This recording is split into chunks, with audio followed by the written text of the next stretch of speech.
Everybody, welcome back to Ethos Online. We're so pumped to have you. Again, whether you are in the living room, whether you are wherever you go, wherever you are, thank you so much for joining us. We are part of a larger community of people all across the nation. And so thank you again for joining us. And as always, this is a YouTube page, right? So make sure to like us, subscribe, click the little bell there, and find out every time we're live. Do those things, share as much as you can. We want these messages to get out. And so here at Ethos, we want to learn to be, belong, and become the very best version of ourselves. And so every teaching that we share is going to be centered around those ideas of how do we become better humans. And so oftentimes we'll talk about Jesus because for many of us, that's the story that's been our center. And so for many of us, Jesus, the teachings of Jesus, they're just so beautiful. They really are. They're so good, so filled with life. And so many of us, though, we've heard those teachings through a certain lens that wasn't always so helpful. And so at Ethos, we're sharing a different lens, the original lens of the author and that culture. And when you do that, we're finding that there is some beauty and then some real application we can use today. And so today, I want to look at another really interesting story, one that really never connected with me. It's actually two stories. To understand the one, you also have to understand the other. And so they're both found in John.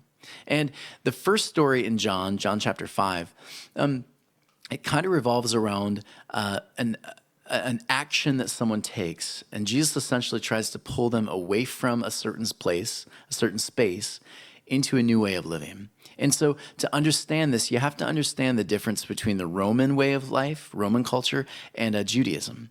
So Roman culture said, we find peace, right? We find peace through violence. It was a very violent culture.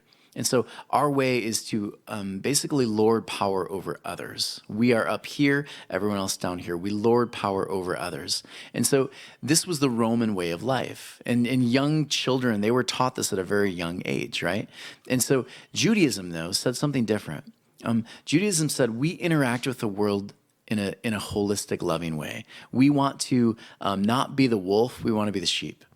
And we want to be the kind of empire, right, that when we leave a place, we leave it better.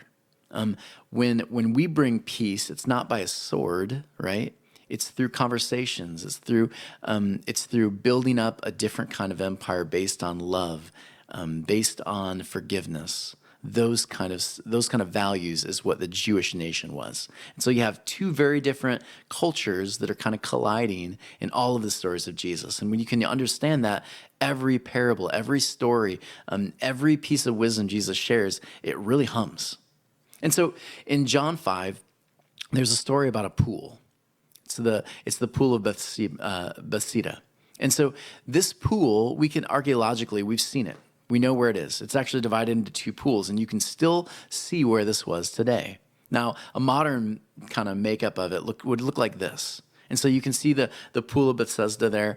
You can see it's broken up into two. There's the North Temple wall over there on the left. That's what it would have looked like back then. And so to understand the story, this healing moment with Jesus where he pulls the person out of the pool, actually, doesn't have them go in, you have to understand what the pools of Bethesda was, what they were. And so these two pools, again, there were two of them, they were the south and the north pools. And so they actually were Roman pools. Everyone hear that? They were not Jewish, they were Roman pools. And so this is where Romans would come to experience healing. So Bethesda was a place, again, where Romans would essentially wash themselves and pledge allegiance to the gods and the Roman values. Because there, the main god that they felt was there healing people was this one, Asclepius. And so he was the cult of health and healing. This was the god of that. And so even today, you can see he kind of had the snake and it kind of wove around. And today, when we think of medical terms, medical symbols, we still have the cult of Asclepius right there. It's still within our culture. And so they would go to this pool, a Roman, and they would believe that these gods would heal them. And so other gods that would show up from time to time was Hygeia, Again, hygiene, right? This was the God of cleanliness. So when you were washing, you were believing that this God of cleanliness was there. There was also this God, Panacea. And so Panacea, this God was the God of healing difficult diseases. So if you had a disease that, leprosy, right? Or those kind of diseases, you would go there knowing that this God was the God of difficult diseases. And as you walked into the water, and the waters stirred, right? Because that was the idea that, the gods are moving, right? And you can read about that in John 5. The waters move, knowing that he's going to be healed because this God was there dealing with a difficult disease. And so look at this now. In John 5, it says this, I'm waiting for the moving of the waters. For an angel of the Lord went down at certain seasons into the pool and stirred up the water. Whoever then first, after the stirring up of the water, stepped in was made well from whatever disease with which he was afflicted. So again, it's interesting. The story is not being told from a Roman. If a Roman was telling the story, they would have said, well, of course, this is Asclepius and this is Hygeia. These are the gods that are stirring up the pool. But it's a Jewish person writing the story, so of course they're not going to use those gods. They say angels. You get the connection. Because here's the thing. One historian writes this. Again, I did a bunch of research into this pool, Bethesda, and there's a ton there. Google it. You will find so much just from Googling it. But if you look into this pool, what you'll find, again, it's a Roman pool. One writer says this, the stirring up of the water, again, awesome. The stirring up of the water was part of a ceremony. Again, a Roman ceremony when the priests of Asclepius' temple opened the connecting pipes between the higher and the lower portions of the pool. Yeah, of course it's going to cause a stirring. Because one set of pipes was higher than the other, this caused a stirring of the water in the pool. And the water in the upper reservoir would float into the lower portion of the pool. It would create a stirring, and stories began to unfold that this was not just, again, the priest didn't tell everybody this, but people began to believe that, one of the gods has entered the pool. And when the god enters the pool, everyone jumps in. I know, right? It's interesting when you understand the culture. So when the God steps in and creates the stir in the water, that's your chance to jump in and hopefully your difficult disease, if you believe enough in what the gods can do, your difficult disease will be healed, right? And so it's a Roman pool, Roman values, Roman way of life. That's the pool that this man was in. And so when Jesus gets onto the scene, it's interesting because he doesn't say, okay, jump back in the pool. At this pool of Bethesda, again, two different pool stories, so make sure you're on the right one. Bethesda, he brings the man out, then heals the man. Yeah?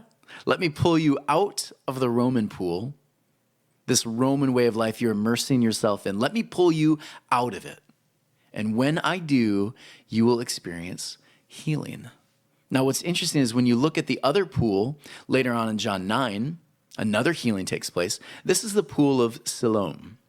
Now, watch this now. This is not a Roman pool. This was near the Jerusalem temple. And at this pool, and in that story, Jesus says, dunk in again. Do you see it? Immerse yourself in this, not that. Immerse yourself in this, not that. Do you see it? Again, Jesus is calling this man away from, in chapter 5, away from the Roman way of finding healing, shalom. He's saying to this man, choose different waters. Choose a different thing to immerse yourself in. Because if you're immersing yourself in the Roman culture that's based on fear, violence, right? The escalation of violence, all those things. If you keep immersing yourself in those things, you won't experience healing. And think about us today in our culture right now. What are you immersing yourself in? Like, what kind of pool are you swimming in? Would Jesus come to you today and say, you're swimming in the wrong waters? Swim in these waters. And it's interesting when you keep reading the story in John 5, 14 through 15, actually, Jesus will say to the man later, he's going to come across the man later again as the story goes. And he says, see, you are well again. Now, what he does here, just like the woman with the issue of blood, he doesn't leave the woman there. He says, stop sinning or something worse may happen to you. What? You didn't know that part, did you? Stop sinning. Look it up. Stop sinning or something worse may happen to you. The man went away and told the Jewish leaders that it was Jesus who had made him well again. So watch this now. Why does Jesus this seems kind of hard. Really, Jesus? You could have said that differently. Or it's going to get worse. You're going to make it worse. Who's going to make it worse? Here's the thing we have to understand. Again, sin. Understand sin means something different than we have interpreted it today. Most fundamentalists have said, sin is doing this and this and this. Sin is to miss the mark. Again, you are an archer. You're attempting to shoot the arrow. You're doing your best. But what you found is after you shot the arrows, none of them hit the target. You tried. You immersed yourself in certain things. You were looking for wholeness. You weren't out there trying to I'm going to do bad and blah, blah, blah. You were trying to fill the void, which is, I think, what we do. We try to fill the void. And what are we filling it with is always the question, right? What are we submersing ourselves in? And so to sin, right, is to miss the mark. So what Jesus is saying here is something far deeper than sin management, right? Sin sniffing. What Jesus is saying here is, he says, you got to aim differently. Mark your aim differently. It's not over there in Roman values. It's over there. It's over there. It's where we believe peace, abundant life, again, is found in things like love and forgiveness and mercy. That's where life abundantly happens. And so healing is not something we experience it's not just something we experience when we surrender. I would argue it's part of it, but healing is also when we try again. We aim again. We try to do it differently this time around. And I'm going to switch to the next slide. Here's some ideas. Again, if I just told you that story and that interesting twist on the story of these two pools, that would be great. But how do I now live this? How do I aim differently, right? I wanted to give you a couple things to practice this week. And so here they are. Number one, if you're finding yourself missing the mark, one thing to try is this: identify the root cause of the issue. Identify what keeps bringing you pain and brokenness. Albert Einstein says this. He says, if I had an hour to solve a problem, I'd spend 55 minutes thinking about the problem and 5 minutes thinking about these solutions. Because once you identify what the problem is, you identify that, man, that pool is the problem, right? That thing I keep going to, that's the problem. That's not helping me, right? It takes a while to identify problems, though. Because for many of us, we've grown up our whole lives being told it's not a problem, it's actually the solution. And some of us, we have to have our minds shifted a bit. Another thing that I think is really helpful is creating a schedule and learning to stick with it. And again, I know creating a schedule, hardest thing in the world for most of us. Writing down the schedule, keeping it so hard. Peter Drucker says this: unless commitment is made, there are only promises and hopes, but no plans. So start planning ways to stick to the thing. If you know that exercise and meditation and these different things are going to bring you life more abundantly, if you know learning to have mercy, going out and doing positive things in the world, if you know those are the things that are going to be helpful, then you have to make time for those things. Because if you don't, the other things will fill it. It just is what it is. It's the law of the universe, right? Something goes, something's going to fill it. What's filling it, right? If we don't schedule time and space for those things, your time's going to be filled. And it's often filled with meaningless things or things that even are hurtful. Another thing, embrace imperfect starts. I love this idea. If I waited for perfection, I would never write a word. Margaret Atwood, one of my favorite authors. Just try. Do your best. Try. Because I think often we think we have to have everything perfect, right? You set up the schedule for the gym, and then you say, I'm going to, and again, we always set way unrealistic goals, right? I'm going to go to the gym. I never go to the gym, but I'm going to go to the gym 5 days a week now. Probably not going to happen. You might do it for a couple of weeks. It's not going to pan out. Even though you got 2 or 3 days in, don't feel like a failure. You're doing your best. And so embrace those things. Hey, I got 3 out of 5 this week. Awesome. All right, let's keep moving. Let's keep trying, right? Show yourself some grace, show yourself some mercy, embrace the imperfect starts. And the last one is this. This is so important for me. Sometimes we are in the wrong environments. I have so many people call me, talk to me, text me, and they'll say, this community that I'm in, it's not working. But I keep showing up because it's all that I know. Or I have this friendship that isn't really it's not helpful for me. They keep dragging me down. My friends want me to go and participate in this every week, and I've kind of outgrown it. Like my body can't handle those, Friday night, early Saturday morning parties every single week. For those people, all of us really, consider changing your environment. Is your current environment designed for success or failure? Are your friendships designed for success or failure?